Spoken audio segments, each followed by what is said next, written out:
Welcome one and all to Umami Manga. I'm Petter and this is James. Hello. And today we're talking about volume 15 of Jujutsu Kaisen. This arc just keeps on giving and taking, I suppose, in various ways. Yeah, this was a bit of a tough one at times. Also really hype, but you know. Yeah, sure, it was really hype, but there was a lot taken away in the Mm-hmm. volume. And then when it was reaching its somewhat epic conclusion, he just kind of rips it right out of your hands and says, Mm-hmm. Yeah, no satisfaction for us. Yeah, exactly. It kind of feels deflating. I mean, it's still great to read and everything, but I mean, that's exactly how I think Akutami Mm-hmm. wanted us to feel, is just deflated and not reach that satisfying Yeah, ending. absolutely. Yeah, and we're technically not even done with the arc, although I do feel like we are nearing its conclusion. We gotta be right because I feel like this one started in volume 10. I think like this arc, right? Right? Yeah, I think it was 10. And we've been in it ever since. So it's the longest arc yet, and it's even compared to other manga, like other shonen and whatnot. Like I feel like this is a really long arc, Yeah, not just for Jujutsu Kaisen, but just in general. Uh, absolutely. but it's great. Like it's not dragging on or anything like that. It's just consistently very solid. But man, yeah, it's a long one. Hmm. But without further ado, I suppose we'll get into the character discussions here, starting this time with none other than Nobara Kugisaki. Man, we were worried, and that I didn't think, but I also didn't think it would actually happen.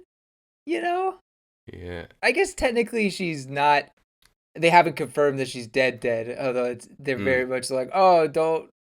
It's not mm, 0%, but don't mm-hmm. take my word for it or whatever. Right. But still, I mean, that is a deadly blow that Mahito gave Nobara. Definitely. And like we know that that there was no pulse. She wasn't breathing. Like Hmm. those are bad signs. Yeah, And like and you the kind of need injury. those to live. Yeah, you really do. And plus also like the injury we see obviously like part of the face, the eye and whatnot just kind of is gone. But we don't know Mm. how deep into the head that injury goes. Mm. So there's the I mean depending on how deep it may have like actually like destroyed a big part of her brain, which obviously is crazy lethal. So yeah, man, it's bad. But if we rewind a little bit, taking a look at the flashback chapter that we got for her in this volume, the first chapter of the volume, which was a nice little break in a way, and also nice to get to know a little bit more about Nobara and the people in her life. I did feel that this flashback maybe didn't live up to the anticipation of what her backstory is supposed to be. It was nice to have her. The was it Fumi? Was that her friend's name? Yeah. It was nice to have that interaction and learn about Sayori and who she was to Nobara, but it still wasn't as grand as I could have pictured it. Meaning, like there really wasn't a purpose to hiding it. I suppose not. And I see what you mean. I do. Uh, I guess if and I'm just trying to see it, or I guess trying to see a point with it being revealed here, could Hmm. be that saving it for now, saving it for like basically revealing Nobara's dream of reuniting with her friends and whatnot, revealing that only a moment, like yeah, a few moments before seeing her face just blow up like that. I think there could be some value in that. Absolutely. Having any sort of flashback to that kind of message, and I think it was good for Nobata to have something, but to hide it this long, I don't know. To me, it didn't seem like it needed to be now. there wasn't anything special about holding it for so long. Yeah. Unlike, we still know what Yuji's backstory is. Megumi's backstory has been very interesting, and there's been reasonings to keep holding it back. Mm-hmm. But for Nobata, it's just really not much. And not everyone True. has to be super interesting. I guess that's fair. But the way it was teased did seem there. There was something more than just Mm. friendship. That is true, and yeah, I guess I hadn't really thought of it that way, but I do actually agree. Like hearing it now, and I did, I guess previously in the story when these things were hinted at vaguely, I guess I was quite intrigued and really curious about it, and I guess yeah, it didn't quite live up to those curiosities, but it is I don't know, I thought it served a decent enough purpose here. Yeah, I agree with that as well. We learn in the flashback that Nobara didn't like her home village because it was harder to be a stranger than it was to make friends there. Which was an interesting point of view, and even Funa Mm-hmm. in her narration kind of pointed that out, like it was a bit strange to her at first. You mean Fumi? Oh, sorry, yeah, sorry, I said Funa. I meant Fumi. Yes, thank you. Anyway, Mm-hmm. the way I kind of saw that quote, or like Nobara's view on that, is that I guess it's hard in a town that small where everybody knows everybody to get alone time. Um, Mm. for Mm. for one thing, and I also believe it's easy in a place like that for people to be nosy. Yeah. And Yes. of course that can be uncomfortable. I think, especially in the long run, and having grown up there like Nobara did. Yeah. There was that moment where Fumi realized maybe what Nobara was saying when Mm. that lady brought I believe it was Sekihan to her for the celebration of her womanhood, which is kind of weird. I mean, I Mm. guess old lady, I guess that's nice, but also mind your own business. How did you find out? Right. I guess there's no secrets in this village. And yeah, maybe that's a bit off-putting. I Yeah. could see that. I could see Uh-huh. that. Definitely. Yeah. And so like that's another thing that I appreciated this flashback for, is giving or helping us understand Nobara a lot better, or at least to some extent better than we did before, and how she was just so thrilled to come to the big city, when we were introduced to her in the start of the story. Yeah. Fumi also noticed this change in Nobara's demeanor after they met Saori, Mm. describing Nobara as having become more refined. I don't know exactly what to take away from that observation. Yeah, because she doesn't really act refined Right? when she comes to this story. I mean, Uh-huh. maybe I guess maybe she does have a tinge of I'm better than other people, kind of a tinge of arrogance, maybe. Mm-hmm. But I don't know if that equates to refined. Right, exactly. I don't know so either. But yeah. But maybe that died down after Saudi left. True. Yeah, right. It could have. Maybe it was just meant to show that while Saori was in Nobara's life, Nobara was feeling better, kind of just in general, Huh. maybe. And so before and afterward, she didn't feel as great, and thus, kind of after Saori left, Nobara kind of reverted back to her previous self in a way. Maybe not. Maybe great is not the right term because I think she's fine the way she is. I think maybe the refined could be that she was just mimicking Saori, and that Fumi just noticed that. It's not so much that she was happier per se. It's just that she was trying to match her idol, someone she looked up to. Right, precisely, and that's interesting too. Also finding out in the little brief part with Saori in this volume that, well, she was kind of putting up a front in a way Yeah. for those little girls. So I guess the person that Nobara was mimicking wasn't necessarily the real, or at least not completely, fully the real relaxed Saori, I suppose. Yeah, if Um, anything, just based on that little couple pages we had with Saori, it feels Mm. like Nobara's personality, like her real personality right now, is probably pretty similar to Saori's actual personality. Honestly, yeah. Man, if only they could meet. There is a chance, I guess. I It's guess. not 0%. It's not 0%. Yep, yep. Yeah, no, that would be so rewarding if they would get to meet. Yeah, it would be nice. It would be, and then bring Fumi along. Yeah, that'd be Mm-hmm. great. Yeah. I think what kind of got me a little disappointed was not understanding.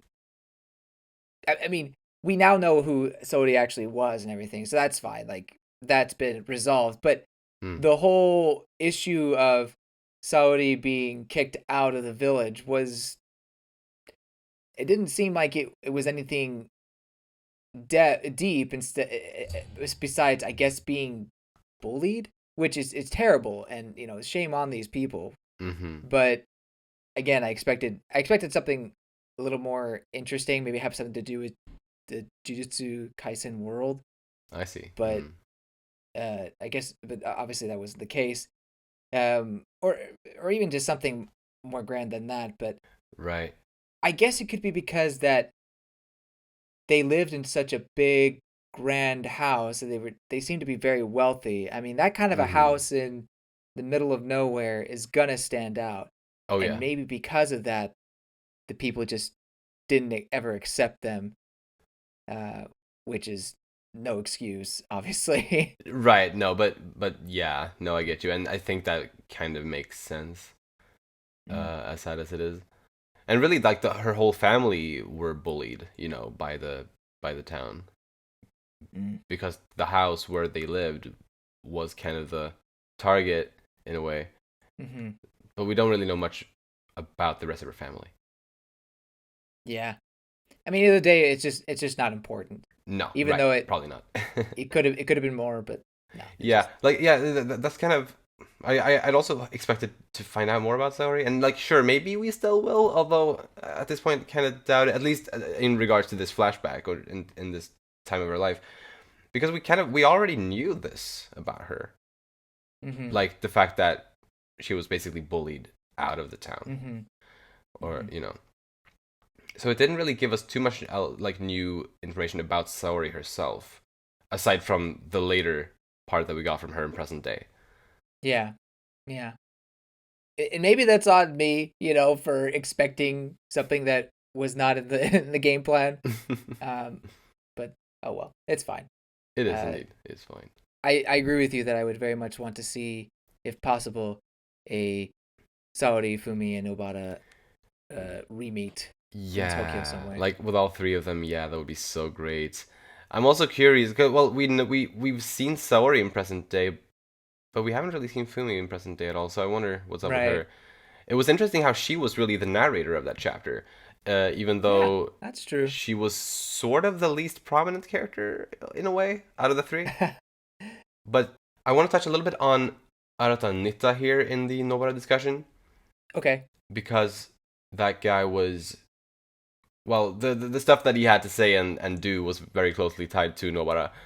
Um, we learned about his curse technique, which is basically to make injuries not become worse, but it doesn't prevent future injuries from happening, I guess. Hmm. At least that's how I understood it. Yeah. And so he used that ability or that technique on Nobara, although if she was already dead at the time, which she may have been, then it wouldn't have really done much. Though Mm-hmm. on the small little chance that there may have been a little bit of life in her, then yeah, he would have saved her life by doing that. I wonder if it's anything more to Nita's power, or if it's just. I mean, simply. I mean, that is a useful power, but I wonder if there could potentially be more to it than that. Right. But I'm assuming Nita is taking Nobara to Shoko now. Is that what I'm assuming? He was going to transport her away somewhere, Yeah. and I'm just assuming it's going to be towards Shoko because yeah, that's got to be it. Yeah. And hopefully, it's not too late. um. By the way, I realized that Nita is the character who appeared briefly in Mikamaru's vision of his friends shortly before he died. Yep. The one that we didn't that we couldn't really place. Mm-hmm. So it's good to know that now. Indeed. But anything else on Nobara Kugisaki? Rest in peace, maybe. I mean, I hope it's not the end. I was going to say I hope we get to talk about her again in the future because Yeah. that will probably mean that she's alive. And yes, if not, then rest in peace. But I don't want to say it yet. Well, moving on next to Aoi Todo. Our boy came to the rescue. Oh, going straight to Todo. Okay. Yes, we gotta. I was so happy when he just swooped in, and he's my boy. Yeah. I was very hyped, even though obviously in the moment everything was very not melodramatic. What am I trying to say? Melancholic, kind of, yeah, because of Nobara's status. I mean, it was pretty bleak. It was definitely bleak. Yuji was getting beat up to pulp. Yeah. At the time that Todo appeared, he came just in time. He really, really did, which made his entrance kind of exciting amidst all this. It's like the superhero. Yeah, totally. He is my hero. But Todo said something that I really liked. He said, looking for meaning or logic in death can at times defile the memories of those we've lost. And I think that's really true. Like, sure, sometimes finding meaning or logic in death can be comforting and it might actually help and might work at times. But definitely, I don't think that's the case always, I think there's times when you look for those things in someone's death and it might just make things worse.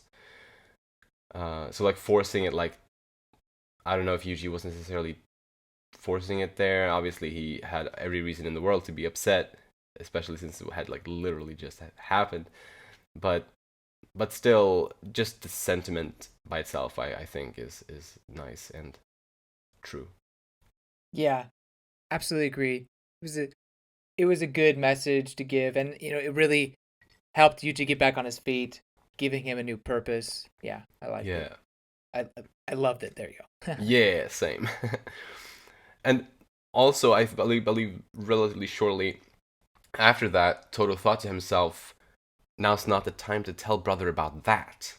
Mm-hmm. Which reminded me of the moment in the previous volume when Nanami seemed to know something about Yuji that he decided to keep for himself. Or at least that's how I interpreted it. And this is giving really similar vibes. Yeah. Like, what is it about Yuji that seemingly a lot of others seem to know, or at least some others seem to know, that he doesn't know? What's up with this? I think after Todo saying this, I mean, it's just like one little panel, Yeah. and then it moves on. Uh-huh. But it's there, and after that, I'm much more convinced than I ever was after hearing what you said, your opinions about Nanami. That there must be something they're hiding from him, right? Or maybe just haven't been able to reveal to him. Precisely. Man, I'm so curious. Like, I can't wait until we get to find out about that because, man, it's like all of a sudden too. Right? Yeah. Yeah, and like obviously like in combination with Choso's whole deal right now, like it's yeah, right. I mean, I think personally, I think that has a strong connection to what's going on. It seems that way, I think, yeah. But my gosh, this mad lad Aoi Todo, he lost his left hand in his fight with Mahito. Oh my gosh, he cut it off out of necessity, but he himself cut it off. Yeah, but pretty goodness. Crazy. And like, yeah, it's incredibly sad that this means that he lost his boogie woogie curse technique. But I really, really loved the moment when he managed to trick Mahito into thinking that he still could use the technique. That was really awesome. That was great. Like a great little trick. Honestly, I mean, he's been really good using his boogie woogie for the mind game aspect of it. Oh yeah. Uh-huh. Ever since it was introduced. It's a shame that, I mean, who knows what will happen going forward. Maybe he'll be able to get his hand back or a mechanical hand. I don't know. But it does seem kind of, lack of a better word, bleak that he may not be able to get his powers back or that technique back. Yeah. It is really sad if that's the case. Although, to be fair, he is already really strong even without it. So, like, it's not like he's gonna be useless in the fights, you know. I guess that's a good point. Yeah. But yes. Anything else on Aoi Todo? The necklace had Yuji and Takada in it. That's right. That was funny. That was funny and very cute. Yeah, yeah. Remind me, had we seen Todo use Black Flash before? I don't think we had seen him, although Had he said he had done it before? Because if actually, not, then this is his first time. right, maybe I don't know. For some reason, I wasn't surprised to see him use it, but maybe I should have been. uh, I mean, he was teaching Yuji how to get to the Black Flash, how to kind of coax it out. right, that's probably why I wasn't confused or why I wasn't surprised. Well, and maybe was speaking from experience, like he actually knew how to do it. So maybe, Though I guess not necessarily. I suppose. yeah, no, maybe not necessarily. Hmm.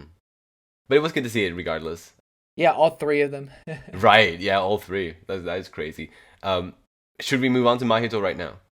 Oh, okay, yeah, sure. Speaking of all three of them using Black Flash. The jerk learned how to use it. Yeah. Man. Yeah. Mahito pulled out a lot of like new moves, or at least a couple new moves in this one. Not just the Black Flash, but also this true essence of his soul, which was Oh, you change your costume. a bit freaky. Nah. And him talking about like being reborn and like this. I don't know. He was a bit full of himself. Absolutely. There. He thought he was the main villain. He thought. He did. He totally thought. did. Yeah, it is pretty funny that way actually. But it was interesting how he was inspired by Gojo to use the domain expansion for only 0.2 seconds the same way. Yeah. Yeah. For different reasons, but still, having a reason to do it that briefly, similarly to Gojo, was a nice rhyme, I suppose. Mm-hmm. So he clarifies how they are the same. Basically, Yes. that they do things out of instinct. They kill without thinking about it. Obviously, what Yuji is killing is the curses, and what Mahito is killing it are the humans. But to each, they don't give a second thought about it. Uh-huh. And actually, when I first heard that, I was like, well, Yuji cares about the transfigured humans, but that's because he sees them as humans, Right. actually having feelings and whatnot. But when it comes to the curses, no, he doesn't. He's pretty cold hearted about that. And obviously Mahito, I mean, man, he just kills whoever he wants, really. They're all his playthings. Mm-hmm. So that was an interesting comparison. Yeah. Between the two. I mean, yeah, it's good to understand what Mahito meant when he said that they were similar. Exactly. Yeah. Like, I still think, obviously, like it's a rather silly comparison. Yes. All things considered. I will agree with that too. But still, knowing what he meant is good, and it makes him seem at least a little less silly than before, maybe, even though it's still silly. I mean, he's a silly guy. He's an evil guy. But yeah, I don't know. Psychopath. Yeah. So Yuji technically takes him down even when he's in the true essence of his soul, whatever that means. Yeah. And actually, real quick about that, I wondered if it had anything to do with how, what was its name? Dagon, the water curse. Yeah. How it kind of wakens to its form or something like that. I don't know if that's a similar situation that is happening here. My assumption was that even though we don't know all the details about cursed wombs and whatnot, but that seemed to be at least related to the first form of Dagon being a cursed womb, and then it kind of came into its full potential. Gotcha. Whereas this, at least from how I understood it, Mahito was able to achieve this form because he was in the zone due to having performed the Black Flash. Okay. That was at least how I read it. Right. Yeah, no, I totally get that. I was just trying to think of other instances where curses were in the zone or transforming. I mean, because Fair. I mean, Joko was incredibly strong, Oh but he yeah. wasn't changing his appearances or anything, right? Nah, right. Mm-hmm. So I don't know. I mean, interesting, but regardless, he found his true form, and then he fought Yuji, and Yuji beat him. But to be fair, it did take the likes of Yuji and Todo beating him. I don't know. The part of me is like, is that really fair? 2-on-1, like but it was still a great fight. Plus, Nobara also left her mark on him. Like he was also injured by Nobara, so technically 3-on-1. Right. Fair enough.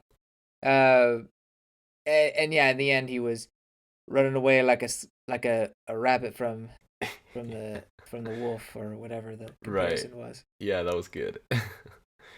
It was really awesome to see Yuji stare him down, and Yeah. that's what I thought. Okay, here it is. We're gonna get the satisfying conclusion to Mahito. Mm-hmm. Yuji's gonna get his revenge. I know revenge is a lot of the times thought not to be a great thing, but we need this. We need the cathartic revenge. Come on. After all of this, yeah, I agree. And then fake Geto comes in and is like, not well, nope. Mm-hmm. Take all that away from you. So mad. Next, let us talk a little bit about Yuji Itadori. Finally. Finally, his divergent fist is back, baby. It's back. I was so happy to see that. Like, and to find out that he can like consciously control it now. Yeah. Like, that's awesome because it's such a cool ability, and I'm so glad that it's back and that he's got it. Hell yeah. I agree. Absolutely. I'm so glad it's kind of this combination of Mm. his Black Flash and then the Divergent Fist. Like, yeah, let's go. Hell yeah. Let's keep that gravy train rolling. Mm-hmm. Yeah, it's lovely. In our previous discussion, I mentioned how terrible of a day it has been for Yuji, Mm-hmm. and then the volume itself kind of reemphasizes that after he sees Nobara get her eyeball blown out. Yeah. So, yeah, I mean, you just on top of everything that happened, you add Nobara's death, and I really thought that at that moment Yuji was gonna go into maximum overdrive and just like kick Mahito's butt. He does eventually, but in fact, Mahito. I mean, Yuji just goes into a state of depression basically, Mm-hmm. and Mahito's the one that starts going to maximum overdrive and kicking the guy's butt. Yeah, totally. Oh, yeah, that was so rough to see. It was really rough. So I mean, thank goodness Toto appeared and was able to snap some sense into Yuji. Yeah. I like this quote from him. I was about to use my sins to run away. And it's so easy to look at our mistakes and our flaws and things we've done wrong and just run away from it all. But don't. Yeah. Don't give up. It's hard, it's tough, but just keep trying. Right, yeah, just stick with it. Get through it. Mm. He got a lot of battle scars from this fight. I mean, awesome fights. So great. Oh, yes. But I mean, previously he seems to have a huge scar in the middle of his forehead area. Precisely, And now yeah. he had like something going on his cheek and things like Yeah. this is a rough battle. It really is, but it's so well choreographed, and just the action is, yeah, so fun to witness.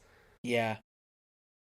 And the last thing from me about Yuji was his phrase, "I'll keep hunting down curses." Mm. I love that powerful statement in front of Mahito as he says, "Yeah, we're the same, Mm-hmm.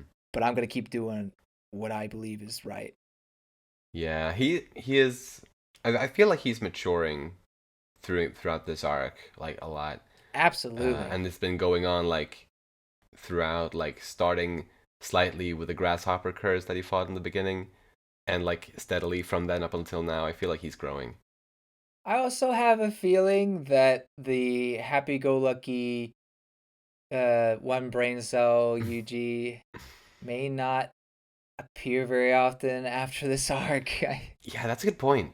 Yeah, I also have a hard time imagining that now. I could be wrong, but it does feel like he's going to be emotionally scarred from this battle. Definitely. I mean, yeah, for sure. For sure. Even if Nobara turns out to be alive and okay in the end, there's still so much else that has scarred him. If Nobara turns out to be alive and okay, I have no doubt that she'll be back to normal eventually. Like she'll still be the same personality. Ah, You know what I mean? Like I feel like Nobara is just so strong-willed and has such a strong personality that very few things can waver her. right. But Yuji is, I mean, he's very sentimental and Hmm. very emotional. That I do feel like he can be scarred and harmed in this way. I agree. Yeah, it'll be interesting to see. Well, next up, let's talk a bit about Kasumi Miwa.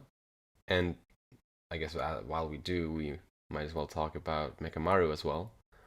Yeah. Because goddamn, their interaction was so sad. Oh man. So sad. uh, so okay, we lose Nanami and Panya-chan, and then we lose Miwa and Kokichi. Like what the freak, man? Akutami, why do you do this? Yeah. Oh, yeah, my heart. It was surprisingly emotional, that little interaction. Yeah. And it really wants, or it makes me really want or wish for Miwa to find happiness now, you know? Yeah. Before the story is over, I want her to be happy and have a happy ending and everything. Like that's something I feel really strongly about right now. Yeah, after everything Kokichi did for her Hmm. and whatnot.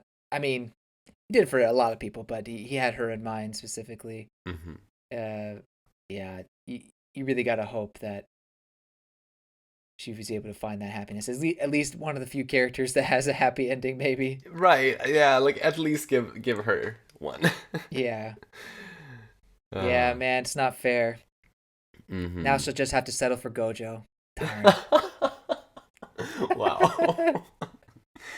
Oh no. I'm kidding. I've never shipped the two. I always thought of more of a admiration, and obviously he's a good-looking guy, so of course girls gonna have a crush on him. Naturally.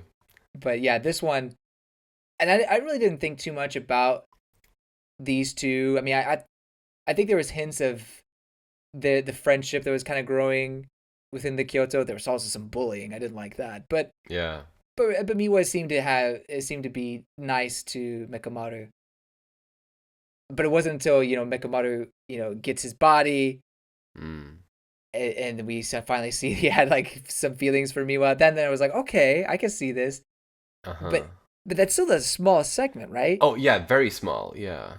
And yet you get to this chapter and it's just so emotional and impactful. It's like, wow, Mm. I really feel bad for both these characters right now. Totally. Yeah, it is very well done how Akitami made this as emotional as it became, given Yeah. the as we said, yeah, very brief time that we had, or the brief build up for it. Mm-hmm. So it looks like all the Kyoto students are heading to Shibuya now, including Miwa. Right. And I wonder if they'll get there on time. I was wondering the same thing. I really wonder.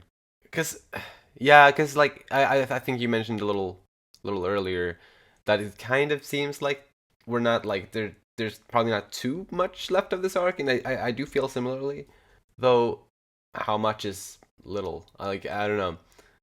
Yeah, I mean, how much is little, and Uh, I mean, there's a few reasons why I think it could be wrapping up, but again, I don't think we were even certain that it was gonna last this long at the arc. So yeah, no.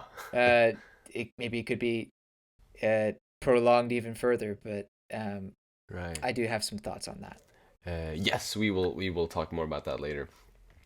Um, then next, let's talk a bit about Panda. I don't have much. Just He's yeah, alive. he's alive. That's good. Good news. I expected to see Panda's sister, like I had tried to predict in the previous discussion, but Hmm. it's fine. It's whatever. We'll get it eventually. I really, It'll be yeah. satisfying and fun. That would be so fun. Uh, Hmm. yeah, but we'll have to wait. I guess along with Panda, I'll say that Kusakabe is also alive. Precisely. And Kusakabe, something that I thought was a little bit interesting about what we got from Kusakabe in this volume was how it seems, or he seems to be in a way similar to the Kyoto Jujutsu High principal. What was his name again? Yoshinobu? No, Yoshinobu, that's not. or is that right? It sounds No, right. I don't think that's right. Maybe. Either way, the old man with the guitar. Yeah. I think he's similar to that guy in that they both fear Yuji, or Yuji slash Sukuna, uh, and that makes them wish death upon him. Like, Yeah. it's out of fear in both of their cases, and I don't think Mm-hmm. either of them are bad guys. They're just No. afraid, and that makes them want Yuji dead. Yeah. I can see the interactions in the future between Kusakabe and Yuji to be very Mm. interesting. I don't know if I go to say that they'd end up fighting each other. I mean, they could, I guess, but maybe just have tensions if they are partnered in any way. Uh-huh. Maybe Kusakabe it becomes like a barrier for Yuji to progress in the jujutsu sorcery world. Right, right. Uh, I won't give you the recommendation or something. I don't know. Oh yeah, right. It could be something like that. But yeah, I really hope to see like more focus on him because there seems to be some potential in that character, I think. Yeah, I agree. Next, let's touch a little bit on Mei Mei. Although I will say before anything else, I'm quite confused about her brief part in this volume. Well, here's how I interpret it. I mean, yeah, she's randomly at a hotel in Malaysia. I mean, Yeah. that's kind of like what? abrupt. But here's how I interpret it: that fake Geto was about to kick her butt, and that using Yuyi's power got away, escaped because she knew she plays it safe, knows when to escape, and also for some reason Oh. is under the impression that the world is doomed, especially in these high economy places. So now she's selling all her stock and real estate Hmm. uh, from Japan stuff because obviously she cares more about money than anything else. For sure. Yeah. That's how I took it. I guess that makes sense. That makes sense. I will believe the same thing for now, unless we get anything else. I think this works. I mean, I don't think she. I mean, Hmm? maybe there could be some dirty money under the table type scheme going on, maybe. But I mean, she has a cut, like she has a band-aid on her cheek, so it looked like she was in a fight, True. and she had to escape in the nick of time with Yui. And unless that was Sukuna's attack or Sukuna's attack, then Mm. I don't. Yeah, I can only see it being Geto potentially uh, handing her the L. So yeah, that's how Mm. I see it. Right. Last thing I'll say about this whole scenario is I think it's pretty gutsy to have a huge change to the real world like this, with Shibuya coming, falling apart, Yeah. and potentially the entire world coming under a crisis. I mean, this isn't some fake world. This is the real world that messing with. And it's not like this is the first time this happened in a story, but it's not very common if you think about it. Now this is exciting. Well, next let's talk a bit about Chozo. He is questioning what Yuji is, and he's even questioning what he himself is. Who am I'm I? Who am almost I? feeling sorry for this guy. I mean, he's having an existential crisis. Yeah, totally. Man.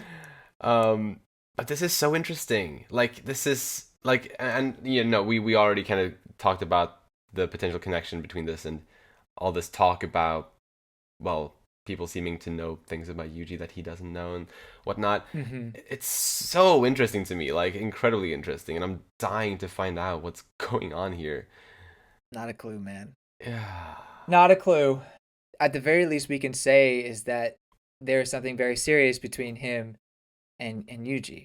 Like, Right. there's no way this is some sort of defense mechanism or Mm. any other thing other than they have a connection for some reason, and it's very upsetting to Choso. Yeah. Oh yeah. Only time will tell, I suppose. Yeah. And then there was the Ghetto imposter, and I don't know if we know exactly how his manipulation of curses works totally, but are we to assume that he will be able to control Mahito from now on? Like, puppet him, kind of? Like, is that what he does when he summons a curse? To, like, actually controlling it? Or has he only, like, tamed it, and it Oh. being... It itself being in control of itself, but it still, like, follows his orders? Or is he actually literally controlling it, like, all throughout? I don't know. Oh. I guess that's a good distinction to make.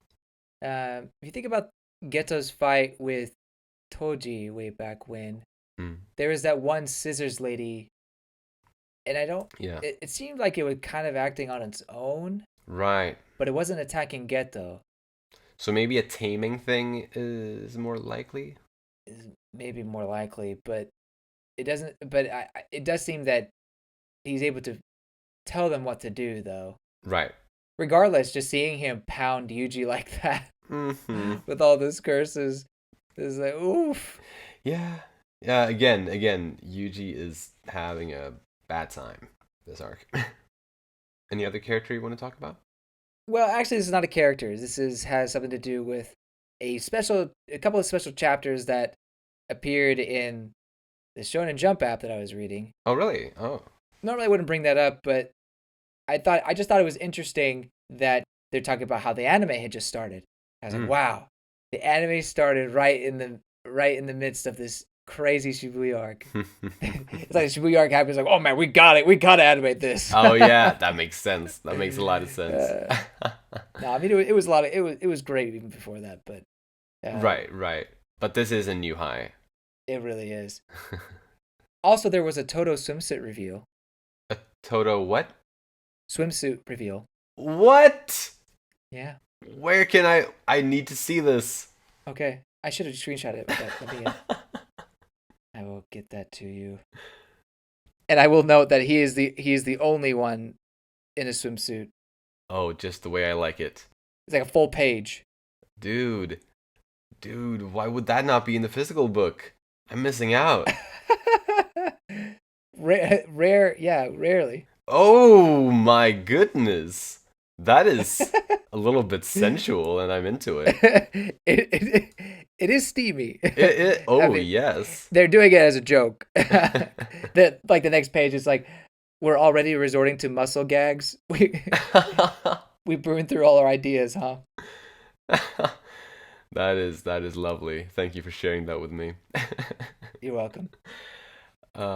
Instead, what I got in between the chapters in the physical volume was a bunch of like part 1, part 2, part 3, part 4, and so on of like a getting it right series where Akutami admits that he messed up in his description of Gojo's curse techniques, and Oh my gosh. he basically he kind of hired some like scientist guy or something, I can't remember exactly, and like to help him kind of sort it all out. Oh, well, I appreciate that. But it's still a mess. We're making it up as we go. It's still such a mess.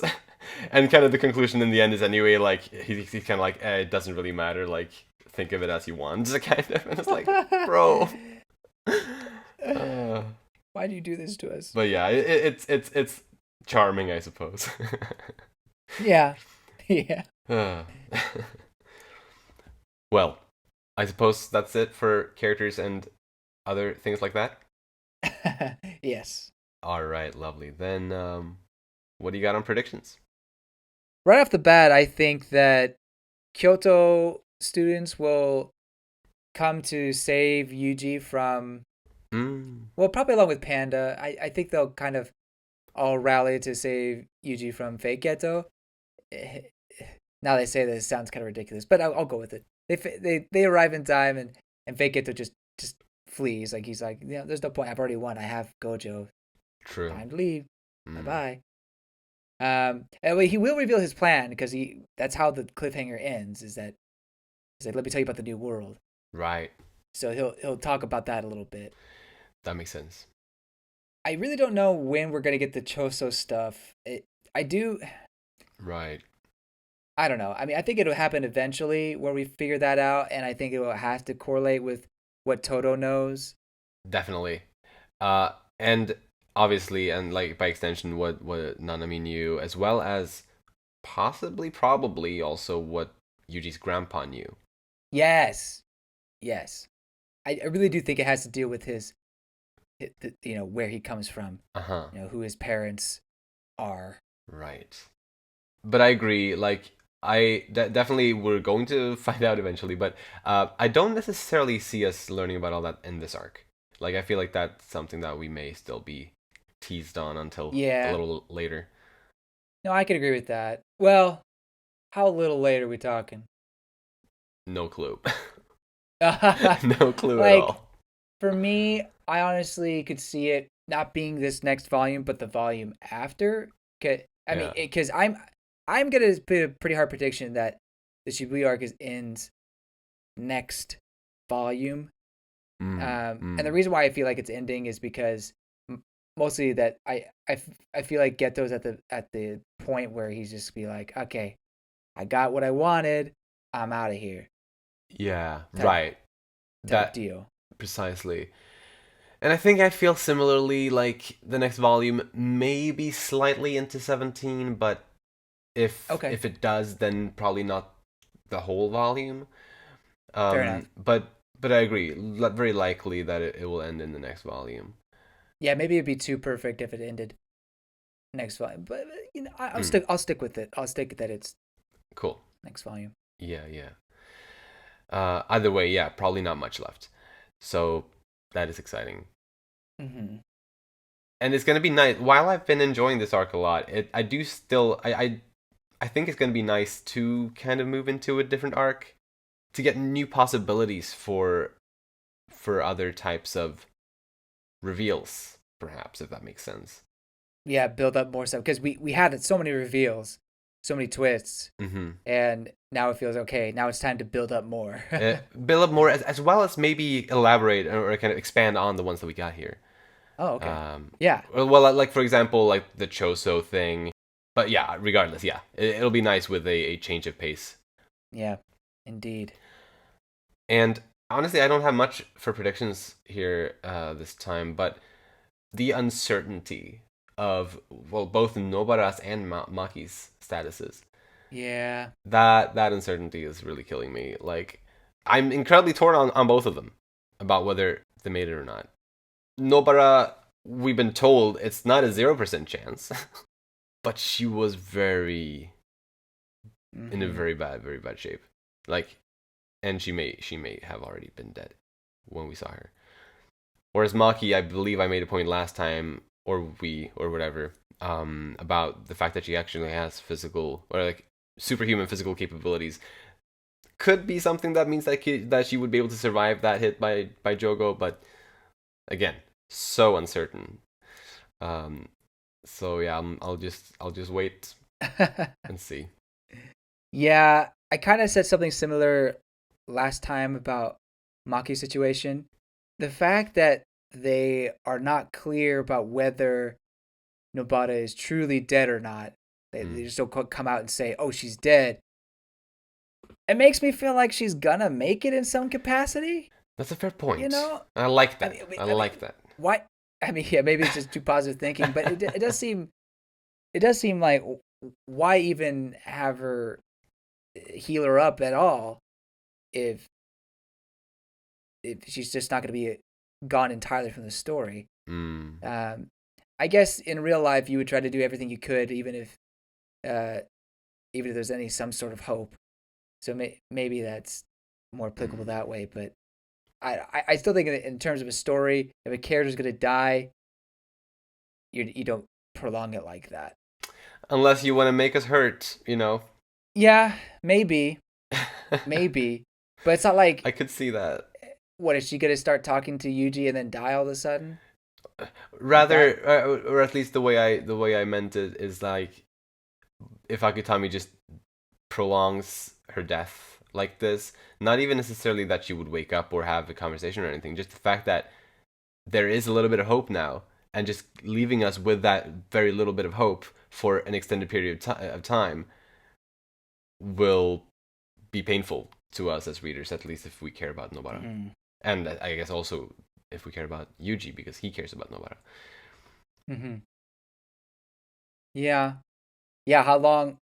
Yeah, if this is the case, how long is it going to be just a sliver of hope? Right. Will it be just, the next arc, we find out her fate? Honestly, that's what I would assume, right?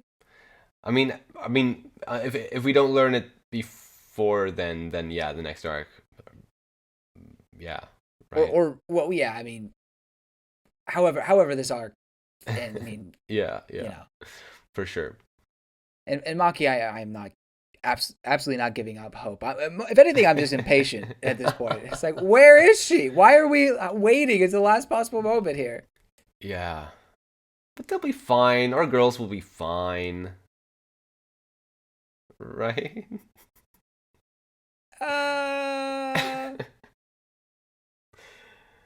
Yes. Yeah. Let's just say yes. Yeah. Okay. Yes. Next prediction.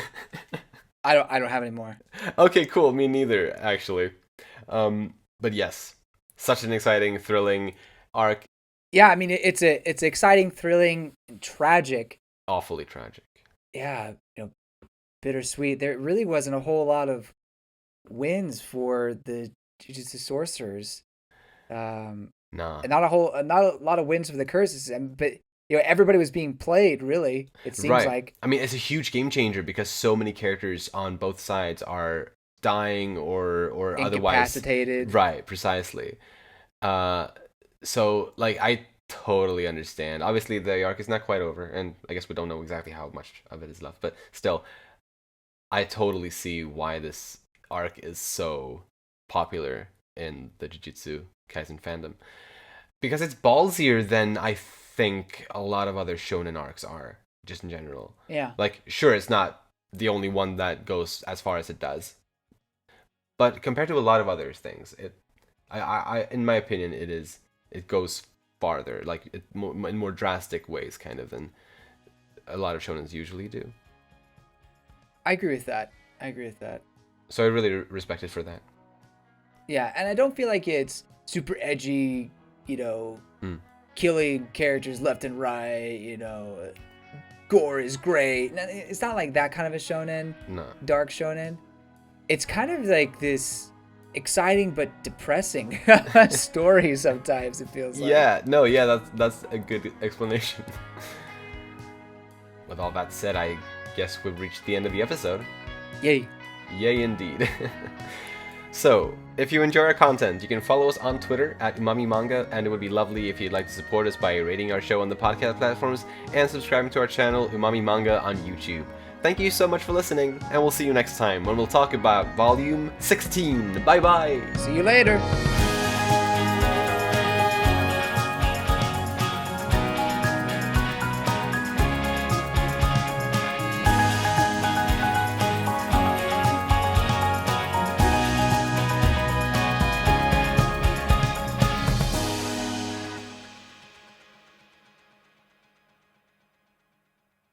Let me just have a sip of water. Yummy.